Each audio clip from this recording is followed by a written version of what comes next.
Assalamualaikum warahmatullahi wabarakatuh. Waalaikumsalam warahmatullahi wabarakatuh. Perkenalkan, nama saya Septi Pak Ustadz. Izinkan saya untuk bercerita. Sejak kecil, saya berusia 6 tahun sudah di jalan sebagai pengamen. Saya sudah menikah Pak Ustadz. Saya umur 26 tahun, anak saya 2. Saya bekerja membawa anak. Karena anak saya usia masih kecil dan gak bisa ditinggal.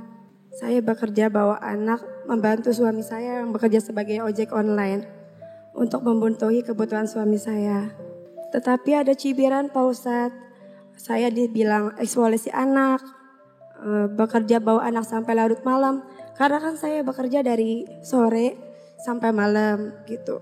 Pertanyaan saya, bagaimana saya yakin bahwa rezeki kita memang ditakdirkan untuk kita.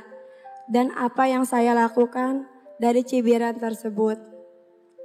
Terima kasih. Assalamualaikum warahmatullahi wabarakatuh. Baik, Kak, sebelum Ahilman jawab. Selama ngamen, pernah gak ada kejadian yang bikin kakak merasa berat menjalani hidup? Ada gak kejadian selama ngamen itu yang bikin kakak ngerasa bahwa berat sekali gitu hidup itu? Ada. Apa boleh ceritakan? Itu sering dikejar petugas, pernah keserempet juga, Septi pernah. Ada yang goda, dari laki-laki juga pernah digodain. Tidak merasa akan berbahaya dengan apa yang teteh jalani? Bahaya sih, takut Pak Ustadz sebenarnya. Kita juga kan gak mau bawa anak sambil bekerja gitu. Tapi kan anaknya memang gak bisa dititipkan karena kan usianya juga masih kecil. Jadi terpaksa dibawa gitu. Suami mengizinkan teteh bekerja seperti itu? Mengizinkan. Dan malam hari kan? Apa? Malam hari ngamennya? Iya, dari sore sampai malam. Ya. Sore sampai malam. Sampai jam berapa biasanya? Sampai jam 10. Iya, Masya Allah. Iya, ini beliau namanya Septi. Kak Septi. Kemarin sempat viral, beliau ini pengamen cantik katanya. Jadi pengamen cantik yang setiap ngamen bawa anaknya. Memang kalau boleh ada pilihan, teteh bisa memilih kesibukan yang lain. Karena ini cukup beresiko. Apalagi di malam hari, bawa anak di lampu merah, pasti mungkin pernah keserempet mobil. Pernah. Ya resiko lah. Ya beliau memilih ada di situ pekerjaannya. Tapi kalau boleh Ahilman kasih masukan. Semoga setelah tayangan ini bisa ada kesempatan dengan kesibukan yang lain. Sekarang bisa berjualan online. Mungkin bisa mulai dari ambil barang orang. Jadi reseller. Atau izin mohon maaf cuci gosok. Atau izin mohon maaf ada sesuatu yang tidak terlalu beresiko dengan pekerjaan yang diambil. Dan rasanya akan ada saja selama kita berikhtiar. Yang kedua tentang urusan rezeki, betul. Apa yang ditakdirkan untukmu tak akan pernah pergi darimu. Dan apa yang tidak ditakdirkan untukmu tak akan pernah menjadi milikmu. Jawab yang keras. Yang ngatur rezeki siapa? Allah. Yang punya rezeki? Allah. Yang ngasih rezeki? Allah. Ingat ya, rezeki itu sifatnya kualitas. Kalau harta itu sifatnya kuantitas, jumlah. Makanya mohon maaf, Bunda sayang pemirsa, jangan pernah iri kepada orang yang seakan-akan harta dunianya dibanyakin. Karena belum tentu rezekinya. Jelas? Belum tentu yang hartanya banyak, hatinya tenang. Harta banyak itu dunia. Hati tenang itu Allah yang kasih. Kaya tapi gak punya iman, maksiat. Miskin tapi dia punya iman, maka dia bersabar dengan segala kebaikannya. Maka sekarang urusan rezeki jangan membatasi dengan urusan harta. Karena lebih dari sekedar itu yang namanya rezeki. Maka yang kita minta bukan harta yang banyak, tapi rizki yang baik. Orang kaya tapi maksiat, namanya istidroj.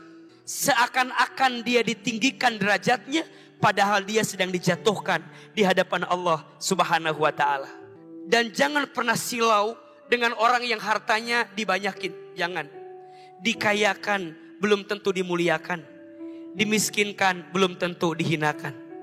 Mohon maaf, jangan pernah rendahkan seseorang yang bekerja sebagai pengamen. Betul?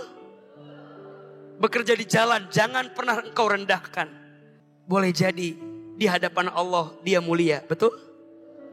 Hanya mohon maaf, dengan pertanyaan yang dari kakaknya, dengan kondisi kakaknya, dengan keadaan kakaknya, kalau AA boleh nasihati, sepertinya akan ada kesibukan yang lain yang akan jauh lebih membuat kita lebih selamat. Karena AA cukup khawatir juga. Apalagi malam bawa anak 5 tahun, 4 tahun di lampu merah, memang tidak mudah. Tapi mudah-mudahan suami bisa memahami ini. Dan semoga Allah kasih hadiah terindah dengan apa yang nanti dihadirkannya. Amin ya rabbal alamin. Assalamualaikum warahmatullahi wabarakatuh. Waalaikumsalam warahmatullahi wabarakatuh. Perkenalkan, nama saya Alfira. Izinkan saya bercerita Pak Ustadz. Beberapa waktu lalu anak saya sempat mengalami KDRT dari mantan suami saya, baik secara verbal maupun non-verbal. Selama 4 tahun pernikahan, saya dikaruniai 2 orang anak. Dan sebelumnya saya sudah pernah menikah dan membawa anak yang bernama Enzo. Nah, anak saya ini selalu di KDRT sama mantan suami saya, Pak Ustadz. Jadi setiap saya bekerja, saya pulang bekerja, tiba-tiba anak saya itu suka ada memar di pipi atau di kupingnya. Nah, saya suka tanya ke anak saya, kenapa? Saya bilang, kenapa itu pipinya memar? Tapi anak saya tidak pernah mau menjawab.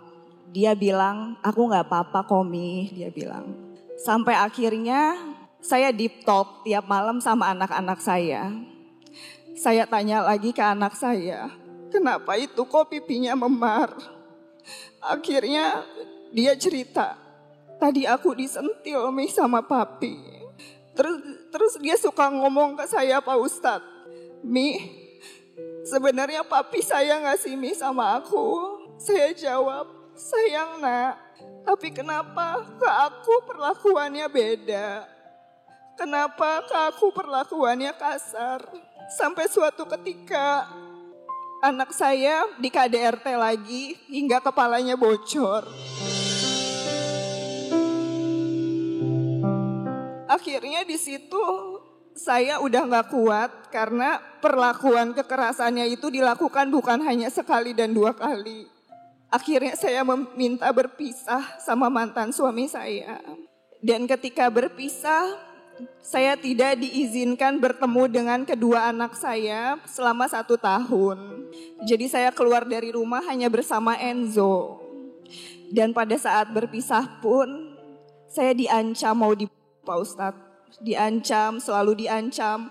Terus diteror sama mantan suami saya, dibilang kalau misalnya saya mau ketemu sama anak-anak saya yang dari dia, pokoknya gak dibolehin. Dia selalu ngancem mau obrak-abrik rumah orang tua saya segala macam. Sampai pas saya berpisah pun mahar nikah saya diambil Pak Ustadz. Semua barang-barang yang dia berikan kepada saya diambil.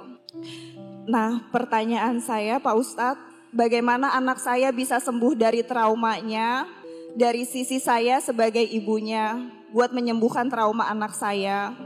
Yang kedua, bagaimana saya bisa melupakan dan mengikhlaskan apa yang pernah dia lakukan kepada saya. Terima kasih. Iya, pertama kita ingin ikut sama-sama menguatkan Mbak Alfira dan putranya. Semoga semua yang terjadi adalah bagian dari cara kita untuk tumbuh menjadi pribadi yang makin baik. Tentu tidak mudah menjadi beliau, tapi insya Allah hidup harus terus berjalan. Dan kita harus melewati semuanya dengan prasangka yang baik kepada Allah. Jadi langkah pertama untuk melihat segala sesuatu itu, apapun itu yang terjadi, siapkan prasangka baik di hati sama Allah. Kenapa? Ana inda dhonni abdi bi. Kata Allah, sesungguhnya aku sesuai prasangka hambaku. Jadi seperti apa engkau berprasangka kepada Allah, maka seperti itu jugalah Allah berprasangka kepada dirimu. Pesan Ahilman, untuk apapun yang terjadi, prasangka baik kepada Allah. Itu yang pertama.